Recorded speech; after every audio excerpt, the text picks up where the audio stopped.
All right, we hope everyone's doing well. For current subscribers, welcome back to our weekly analyst call. And for anyone who's new, welcome to Reflexivity's weekly analyst call. We hope you guys enjoy. Hope everyone's holding up well in these turbulent times in markets. We got a couple of good topics that we're going to dive into today. Kicking things off, looking at the global liquidity landscape. Second, looking at concentrated liquidity. Next, we're going to be diving into the Digital Asset AML Act. And then finally wrapping up with looking at the state of liquidity in crypto markets. So with that being said, I'm going to kick it over to Felix, and Felix is going to walk us through the state of global liquidity. Awesome. Thanks. Well, good to see everybody here. So for those that have not been in these before, there's going to be a few sections in here that sort of build upon a lot of previous work that I've done in previous reports. So, all the more reason to start to dig into some of the previous work we've done in global macro and liquidity as a whole. But getting right into it. So what we've seen so far recently is that global liquidity has effectively bottomed in progress. 2022. So this was actually around time. Well, do you just want? There we go. All right. So what we saw is that effectively we saw global liquidity bottom right around the same time that we saw what was happening in the British gilt market crisis, and this was also around the similar time that we saw the global central banks sort of come together, and it was actually the same time as well that the DXY topped in terms of its local high so far in this cycle in terms of dollar strength. So, as we dig into the individual countries and how their central bank balance sheets are driving global liquidity, there's a few key main insights that we can start to derive as we go a little bit deeper here. So one of the big drivers of this increase in liquidity has been the Bank of Japan. So they're still pursuing their yield curve control policy, being implemented in the JGB market, where they're basically effectively capping yields on the 10-year JGB. But there's a lot to pay attention here right now. So basically what we're seeing is that now, this is a policy that was implemented when there was a period of deflation, and now we have inflation in Japan, and we have a new Bank of Japan governor in the name of Kazuo Ueda. So now that he's in there, it's all the more reason for him to reassess what is the right monetary policy moving forward in this new regime. And if he decides to basically wind down this yield curve control policy, that's going to have a really significant detrimental impact on global liquidity. So, even though a lot of people are busy looking at what the Fed is doing, I would say this would have a bigger impact on future liquidity conditions. The second major central bank here, and if we just go to the next slide, you'll just see all the different global central bank balance sheets as they're starting to shift around. So next up, we have the European Central Bank, which continues to follow basically what the Fed does. Really what happens here is that the Fed leads and the ECB follows, generally speaking. But that said, we're actually seeing this interesting moment now where, because the US is starting to see more of these banking stresses and more idiosyncratic events starting to occur, there could actually be a good chance where we see the Fed pause in terms of their rate hiking, but the ECB actually continue, which would be really interesting. It would actually make the ECB be the most hawkish central bank on margin moving forward here. So that's definitely something to keep in mind. And then finally for China, they've been a huge contributor to increases in liquidity recently. Basically, as soon as they decided to reopen their economy after the COVID shutdown, they've started to stimulate significantly. So this yellow line shows their central bank, and they've just been injecting liquidity like crazy to try and reflate their economy. So that's been a huge positive tailwind to liquidity recently. So that's the state of the overall global landscape. And then when we go one notch deeper and start to look at domestic US liquidity, what we see here is that recently there's been a huge surge in this net liquidity, and that's primarily been caused by the increased usage of the Fed's discount window and that new BTFP facility. What this chart does not show is the fact that this is not QE in that traditional sense. For me, the difference is that QE is a permanent asset swap, whereas these have been just the liquidity loans that need to be paid back. So there is a difference there, but it's still positive for liquidity. At the same time, we're still seeing QT continue to operate in the background. So that $95 billion a month in treasuries and MBS is still being rolled off the balance sheet every month. That's still ongoing. I would say my hunch is that it's going to end soon, just because of where bank reserves are at right now and the strain we see in banks. But as it stands, that 95 billion is continuing well into the year. That 95 billion really just the way I view it is it provides a cap in terms of any sort of trending market. As long as we have that QT continuing, we can pretty much expect these choppy market conditions to really continue. Digging even one more notch deeper here, looking at that flows in terms of the discount window and the BTFP facility. This is just a chart that shows how those have been, being taken up recently. So obviously what we saw is that at the beginning of the initial banking crisis, there was a huge uptick in the basically the discount window because the BTFP didn't actually exist yet. And now we've seen that shift from basically the discount window into that new facility, which just has a lot more lucrative term structures than what you would see in the discount window. Whereas, basically the biggest difference between those two, just for those unaware, is that the discount window, you are basically paying at a premium to Fed funds rate. Whereas here, in a way, you're almost paying at a discount because those basically those impaired bonds that you have are being, called at par value instead of market value, which is the whole point. Basically, to offset what's happening with the change in rates and how that's affected bond prices, which has affected the bank reserves levels of these banks. So next up, looking at the reverse repo facility, there's really two main drivers of flows into the RRP here. There's households are continuing to withdraw their bank deposits from those commercial banks, especially in light of what's been happening recently, and moving them into money market funds where they can enjoy higher yields and have no bank credit risk exposure whatsoever. So as those flows in money market funds increase, that means those funds need to also start to park that cash in yielding cash like assets. So their two main options are basically short-term US treasuries or the reverse repo facility. So, from that, you could just say that X percentage of whatever new inflows can come in will always be ending up in the reverse repo facility, which will provide that bid higher for it. Furthermore from that, the decision for money market funds to allocate between RRP and short-term treasuries really just comes down to opportunity cost and the spread between the yield that you see on those short-term treasuries or T-bills as compared to the RRP award rate, which is effectively working as a floor to the Fed funds range. So, recently, however, we've actually seen this pretty significant dislocation between Fed funds rate and the reverse repo award rate and what we're actually seeing in short-term T-bills. So this chart here just shows the 1-month treasury yield, which is basically the most short-term bill asset you can yield and the best comparison to basically opportunity cost for money market funds compared to the reverse repo. And as you can see here is that basically as they've hiked rates over the last year, that 1-month treasury yield has effectively gone up with it.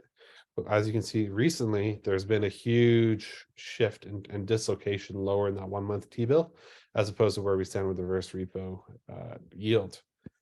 And to understand why that's happening, we need to look at what's happening with the TGA account and the treasury.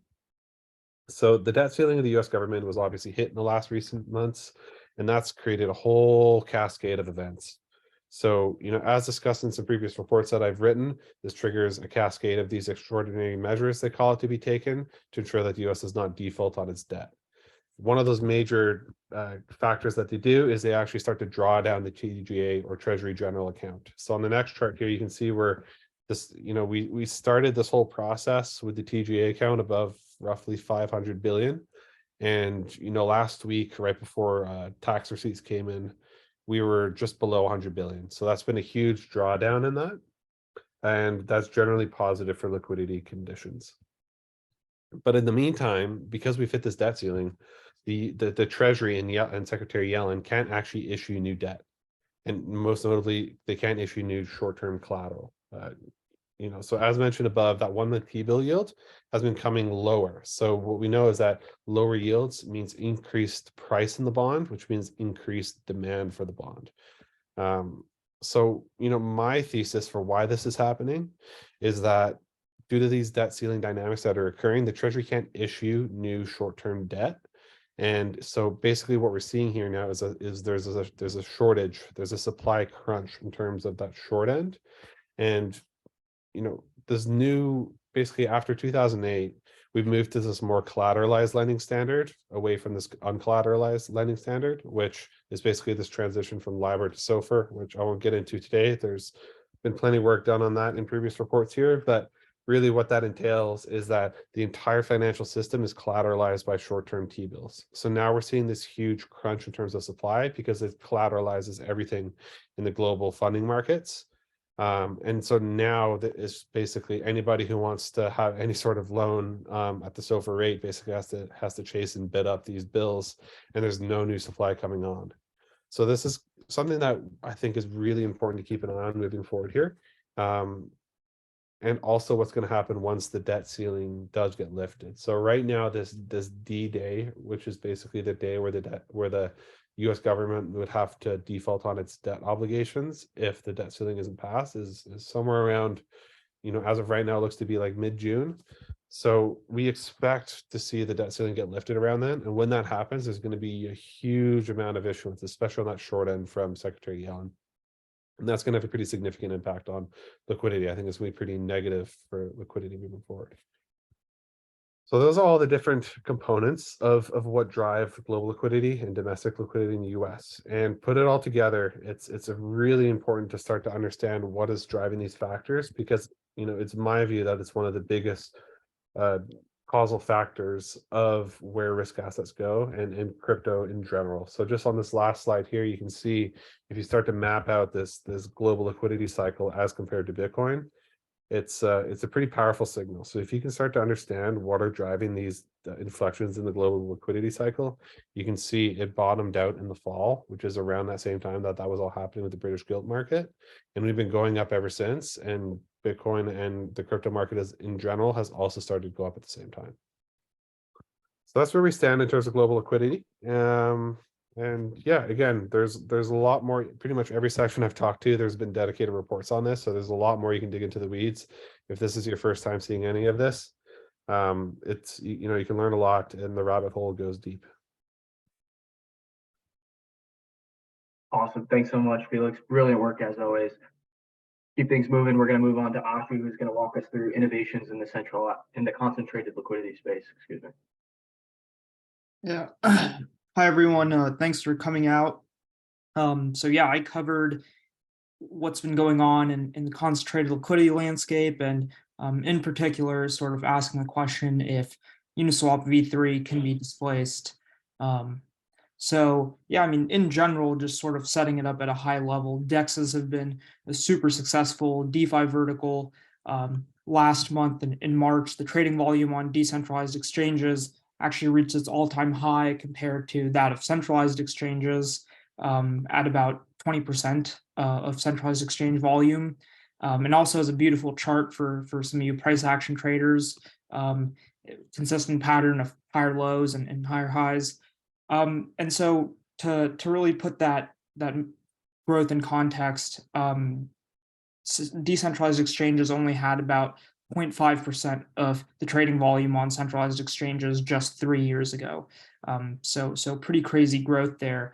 And then in terms of dynamics, during bull markets, DEXs obviously benefit from higher trading volumes, on-chain activity, permissionless token listings for long tail assets, but they don't ride the market's demand for levers the same way some of the other DeFi verticals do.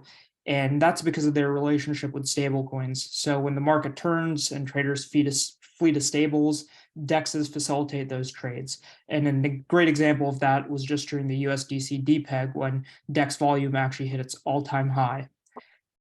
So DEXs have really been able to cement this status as an all-weather DeFi sector thanks to their continuous innovation. So you started off with the constant product market makers like Uniswap v2.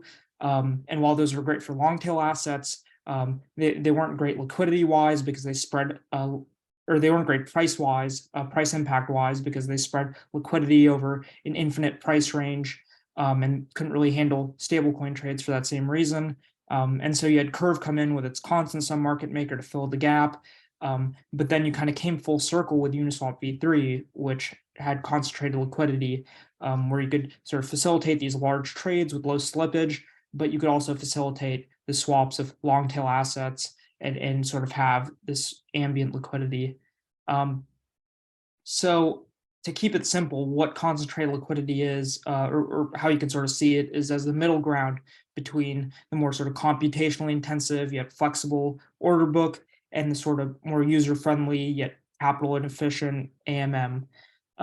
So concentrated liquidity market makers allow LPs to concentrate capital in specific price ranges and increasing their capital efficiency while reducing the slippage for traders. And so this innovation, V3, concentrated liquidity, really cemented Uniswap's dominance. Since it was launched in mid 2021, it's sort of been up only in terms of market share, and now hosts about 2/3 of all DEX trading volume. And actually, just in March, also passed Coinbase for the second straight month in terms of trading volume in general. So, of course, with how attractive V3 is and how successful kind of concentrated liquidity has been, a lot of other players have been waking up to this. So there are a few key events. One is on April 1st, Uniswap V3's business license expired, which allows projects to fork its code base. And just as significant has been some of the recent releases within concentrated liquidity, but novel releases, so not just forking V3, which include Trader Joe and Maverick. And so now for kind of the remainder of this report, just going to sort of kind of high level, we'll just look at these models and see if they actually pose any real threat to Uniswap's dominance. So I think for a while there, Trader Joe's liquidity book, LB as they call it, was really sort of the main narrative. And you saw really kind of crazy price action on Joe, which is Trader Joe's native token. And so that's liquidity book is their implementation of concentrated liquidity. And since launching it in actually November of last year, they've been the fastest growing DEX in terms of trading volume. And most of the innovation within their model just comes down to a twist on Uniswap V3's ticks. So instead they have bins, and they still represent a price point for given token pairs as in kind of like a ratio of two tokens, but they have a constant sum price formula within the bins, which reduces slippage. So the price doesn't change with every little trade. And then, basically what you're doing now is you're making concentrated liquidity even more similar to a traditional order book, because the price or the bin only changes when the liquidity in the bin runs out of either asset in the trading pair.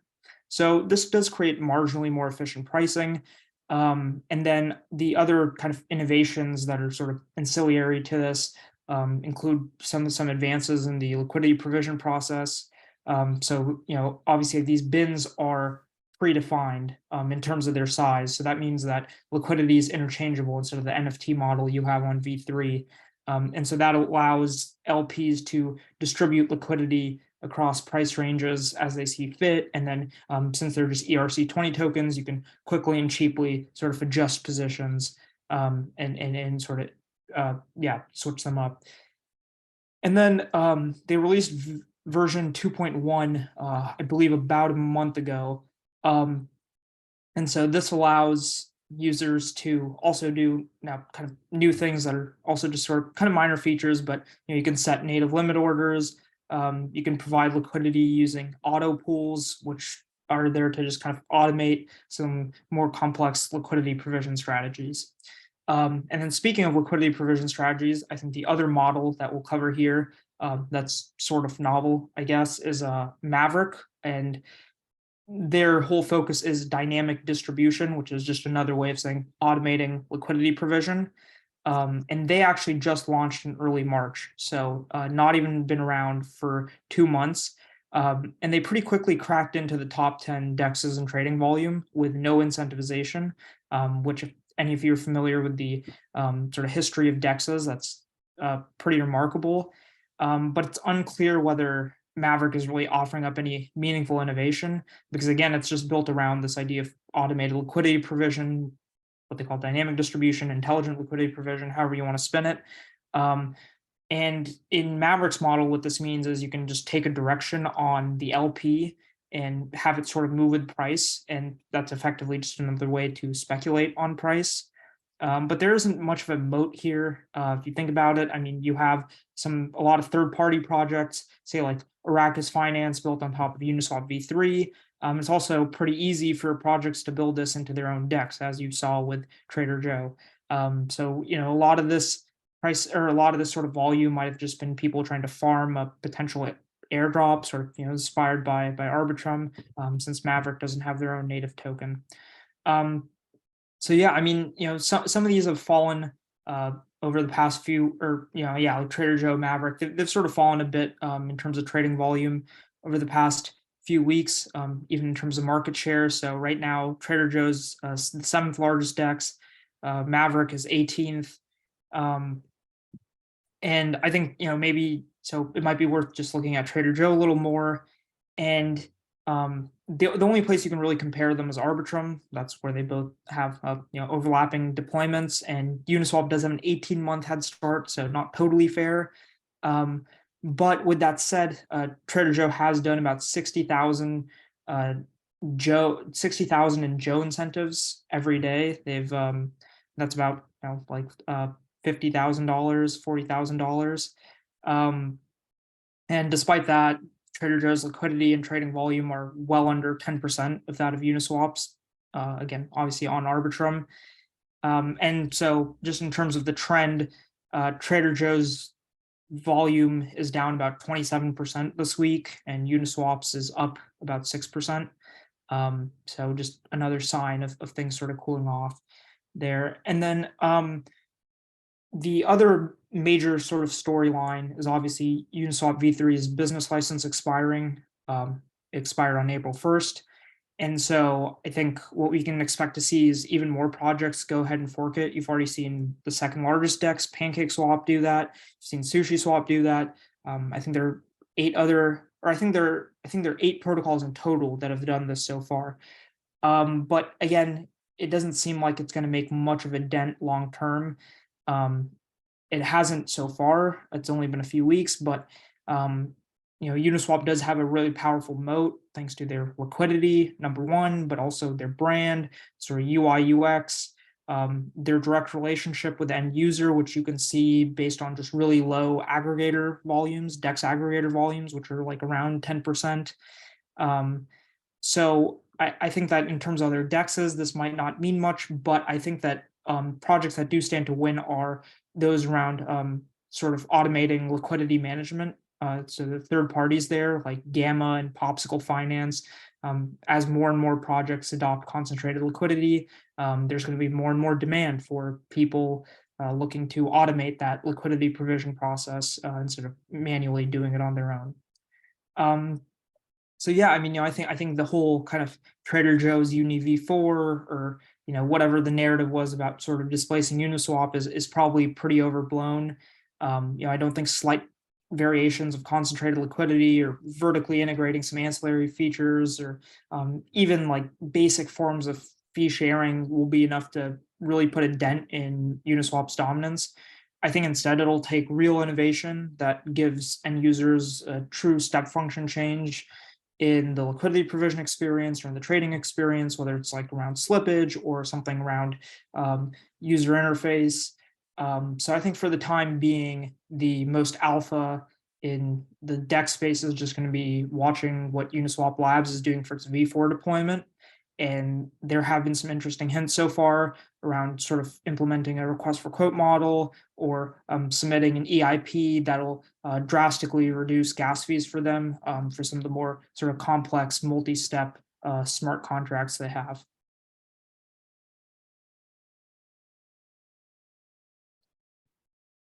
Awesome. Thanks so much, Ashu. Super insightful as always. Next, we're going to move on to Seth, who's going to present Elizabeth Warren's newly presented Digital Asset AML Act. Thanks, Will. You can pop to that first slide if you could. So Senator Elizabeth Warren of Massachusetts is reportedly planning to reintroduce her digital asset anti-money laundering legislation, aptly titled the Digital Asset Anti-Money Laundering Act, early next week with reportedly multiple co-sponsors. I'm going to start referring to it as the DOMLA. That's a little easier. DAMLA was originally introduced in December, from which it was sent to the Senate Banking Committee, where no further action was held. Elizabeth Warren is arguably crypto's most notable enemy in Washington. She's countlessly quoted misguided claims regarding the proliferation of illicit finance on digital asset protocols, remarking on Twitter a couple of years ago that crypto was, quote, a safe haven for illegal activity. Dumb law. That's actually a pretty good one.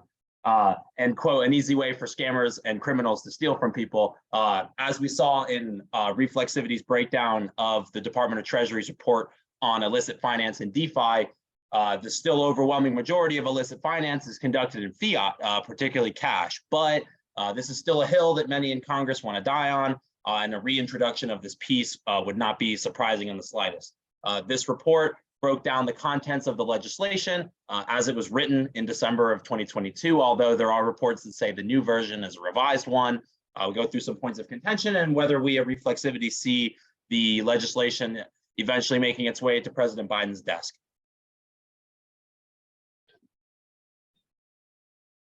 Move one more for me, Will, please.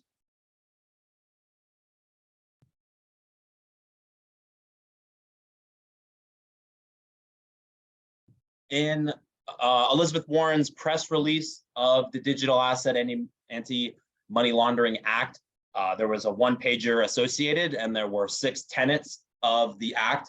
Our report goes through the 4 most important ones. If you take anything away from this report, it would be that the Digital Asset Anti-Money Laundering Act is the most incredibly heavy-handed regulatory regime that would be created if passed. DAMLA instructs FinCEN to treat any American creating or running open source crypto software as financial institutions in regards to the regulatory body's AML regime. And this means that miners, validators, and any other user who publishes open source smart contract code would first need to receive permission from FinCEN before releasing or using said software. Placing the entirety of crypto underneath the Bank Secrecy Act would require all of these individuals, miners, validators, developers, to maintain AML programs that are usually reserved for banks, requiring users and developers to collect sensitive personal information from anyone who interacts with the software. This approach runs counter to regulatory regimes in all other parts of the developed world and would likely result in the exodus of mining and validating operations stateside.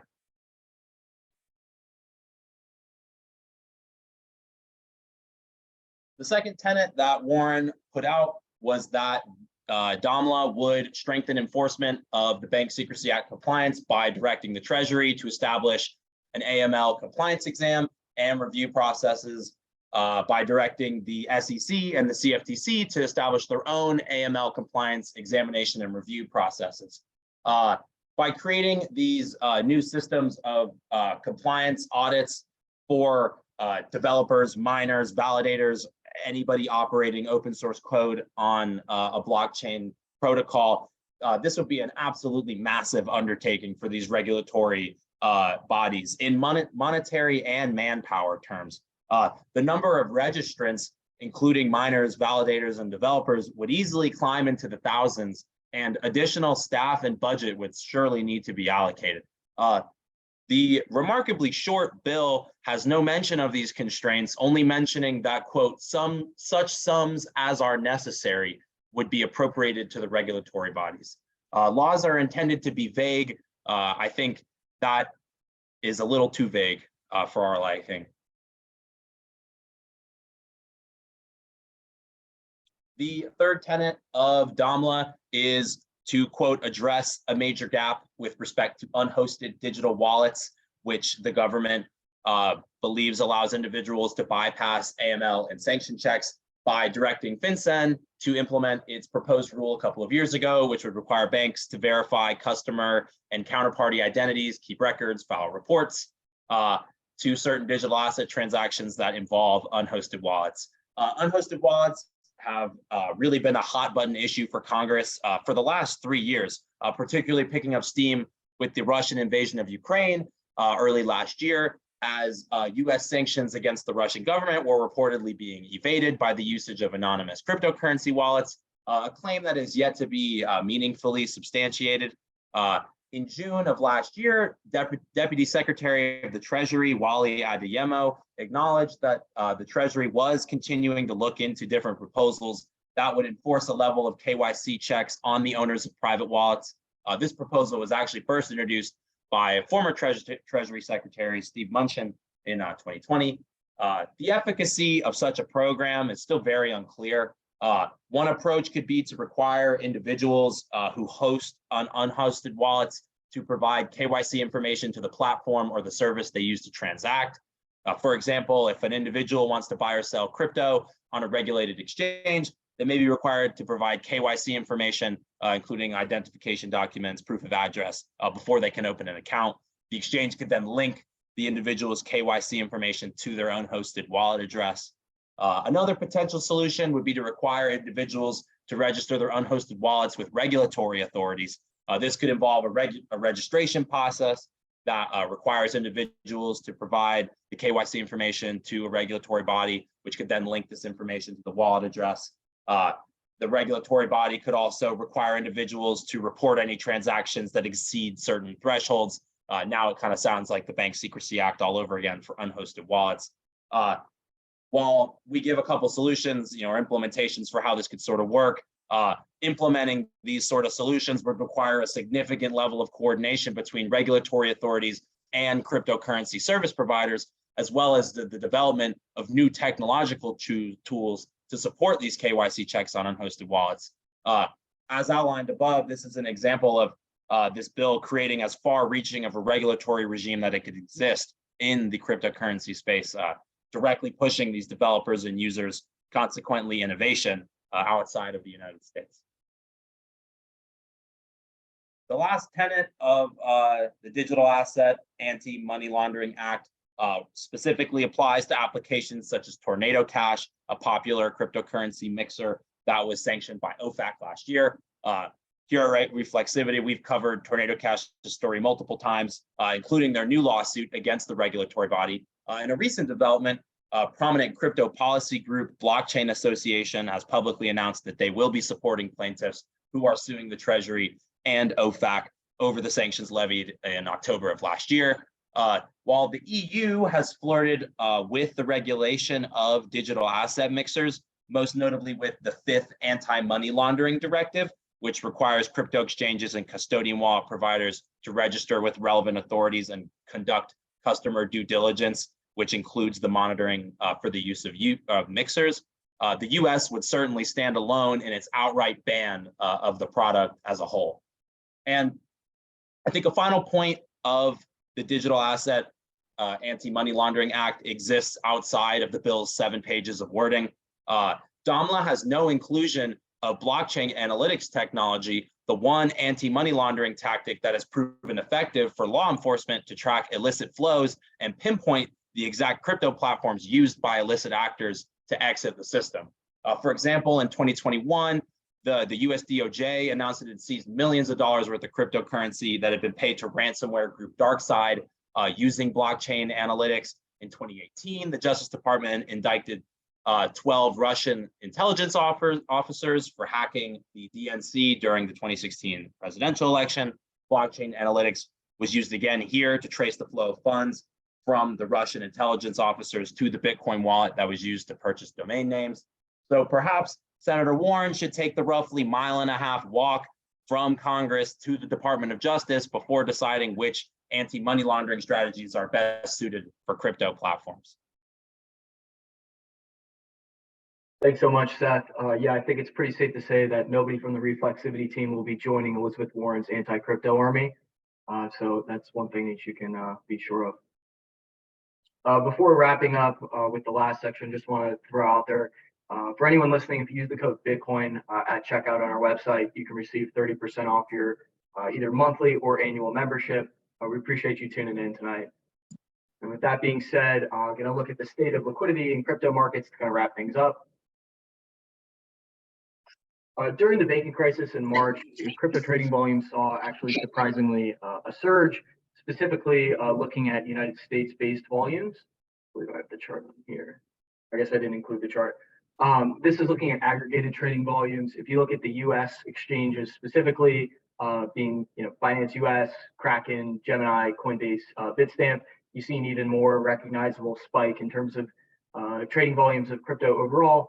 Although when you look back towards 2021, we're nowhere near the levels reached during that period of time. Here we're looking at the market share of volume overall broken down by different exchanges. We've got Coinbase, OKX, Upbit, FTX, which is no longer taking up any portion of the coloring on the chart, of course, and then Binance being the kind of 800-pound gorilla in the room. Interestingly, at the end of March, we saw Binance remove the kind of zero trading fee promotion that they had launched for the 5-year anniversary of Binance. We can see that having an effect on the total market share of volume here in this chart. You can see that kind of decline with the arrow pointing out that decline of Binance's overall market share there in the blue. A very interesting piece of news, kind of crypto market infrastructure related, came out last week around Coinbase. Coinbase Global recently obtained a license in Bermuda from the Bermuda Monetary Authority. With this license, Coinbase intends to at least reportedly launch a crypto derivatives exchange in Bermuda as soon as next week, according to Fortune. They're also in discussion with financial regulators in Abu Dhabi about a potential license there as well.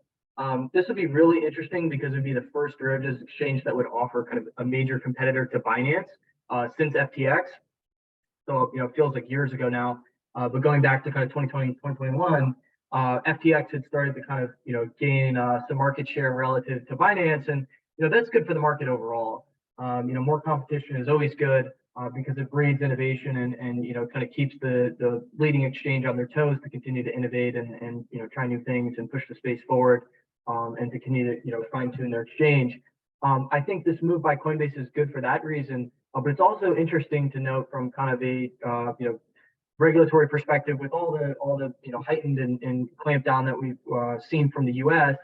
Obviously not very favorable towards crypto here in the States. This is a reflection of that in our view. As you continue to see the U.S. taking kind of an anti-crypto stance, that's just going to move activity offshore and on chain. And this move from Coinbase is a reflection of that.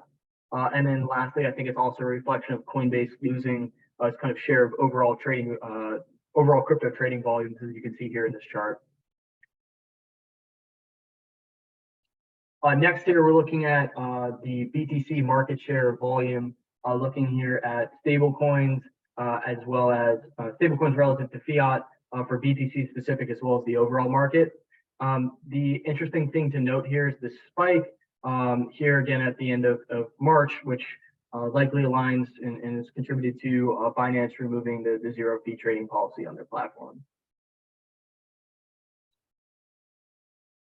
Lastly, when we look at overall liquidity, and we're measuring this by looking at the 2% market depth in the books, both on BTC and Ethereum, we can see that liquidity has continued to decline. And why is this? Due to several reasons. The first one just being the general kind of market decline. Of course, nice Q1 for BTC and ETH as well, catching up towards the back half of the quarter. But overall, obviously price is still substantially down from their highs. The second factor being the regulatory uncertainty, and then the third one being the kind of heightened counterparty risk that still exists in the space. Obviously, seeing some kind of on and off ramps being cut off. Silvergate, for example, Signature having issues. Essentially a lot of the crypto infrastructure, as we've come to have to deal with in everyone on this call, like we know as well, come about over the last year and a half. And frankly, that counterparty risk is still quite heightened. So in conclusion, in respects to the state of liquidity in the crypto markets, overall volumes are still far from levels reached during 2021, despite a kind of surge in March. Binance remains the dominant exchange worldwide, although their market share dropped slightly after ending their zero fee trading promotion. Coinbase is soon to launch offshore derivatives exchange, may offer the first major competition to Binance that they faced since the rise of FTX in 2020 and 2021. And due to several factors, including regulatory uncertainty, the continued concerns around counterparty risk we just mentioned, and market makers that provide liquidity on these exchanges still healing from wounds that were inflicted throughout 2022. Liquidity across all Bitcoin and Ethereum trading pairs, again measured by this 2% market depth, has continued to decline across the board. It's still far from the highs reached before the collapse of FTX. So for the time being, this decreased state of liquidity should cause heightened volatility and less efficient price movements. And this, of course, makes it more difficult for operators in the digital asset markets. But this also offers opportunity for new market entrants that are looking to capitalize on this decrease in market efficiency. And with that, we'll go ahead and wrap up a little early today. We appreciate everyone tuning in. We'll try to do these at least once a month publicly. Of course, we try to release a ton of free content. You can sign up for our free newsletter that we have in our bio. It's in my personal bio as well on Twitter. And of course, check out the platform if you like what you saw today. But we do try to pump out a fair amount of free content as well for the community. So we really just hope you enjoyed the presentation today. And we hope everyone has a great rest of your week. And we hope to see you soon. Thanks, everyone.